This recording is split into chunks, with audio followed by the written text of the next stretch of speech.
Law and order की दृष्टि में दंगाई और निर्दोष होता है।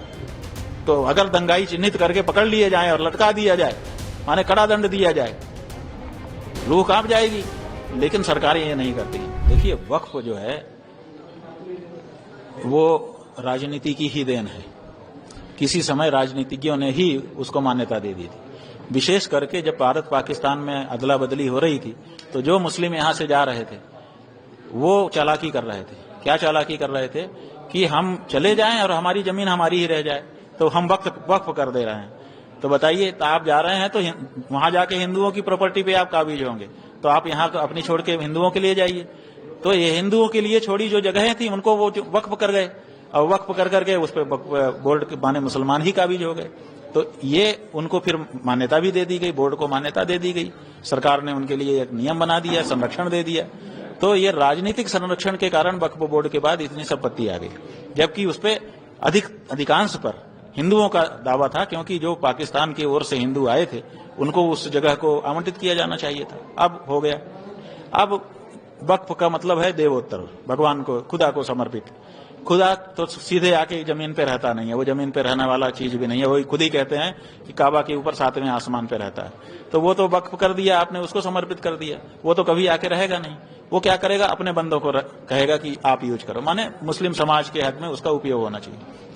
अब वक्फ बोर्ड से ऑडिट किसी ने कभी नहीं मांगा कि तुम्हारे पास कितनी कुल जमीन है, उसमें से कितना तुमने उत्पादन किया, कितना मुसलमानों के लिए उसको लगाया। कभी किसी ने 78 साल में कोई ऑडिट ऐसा नहीं हुआ। आपने सचमुच उसका उपयोग किया कि नहीं?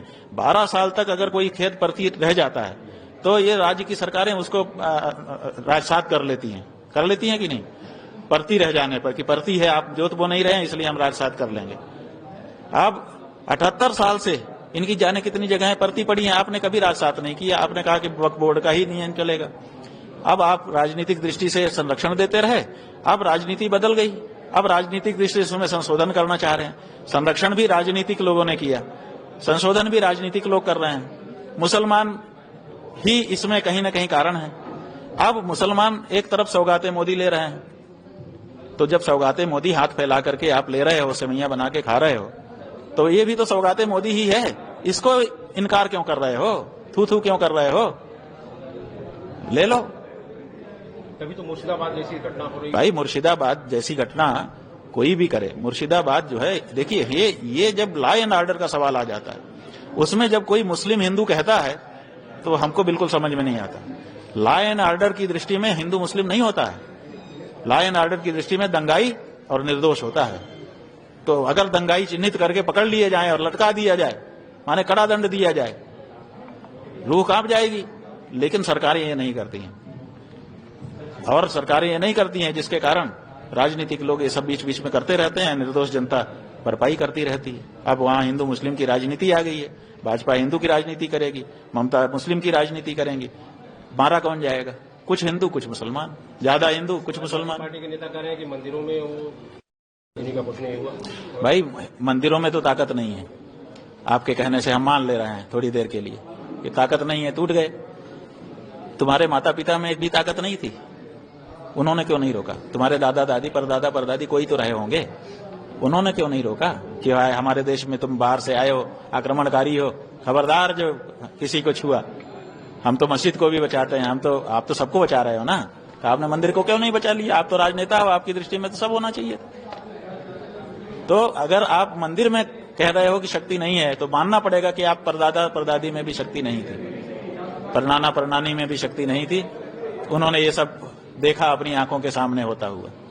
मानो, दोनों को मानो तो हम तैयार हैं, अन्यथा हम यही कहेंगे कि तुमको अभी पता ही नहीं है कि मंदिर किस दार्शनिक दृष्टिकोण से बनता है, कैसे उसमें देवता को आवाहित किया जाता है। देवता पूजा के लिए आते हैं, वहां अपनी शक्ति दिखाने के लिए नहीं आते हैं, और 3 वर्ष के बालक बनकर के आते हैं।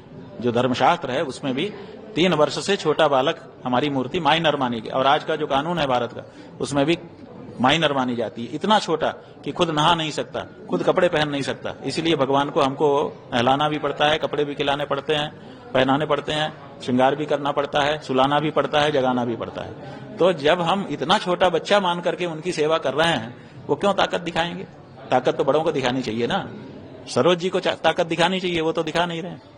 आप गाय की बात कर रहे हैं, एक जगह एक संत जी हैं वो कह रहे हैं कि हिंदू राष्ट्र से हिंदू गांव पे आ गए हैं। हाँ तो ठीक है ना, अब हिंदू राष्ट्र बनाने चले थे, कैसे कहते हैं कि दुबे जी बने थे, नहीं दुबे जी नहीं, चौबे जी चले थे छब्बे बनने फिर दुबे बन के आ गए नहीं, कहा तो हिंदू राष्ट्र बनाने चले थे, अब हिंदू गांव बना रहे हैं।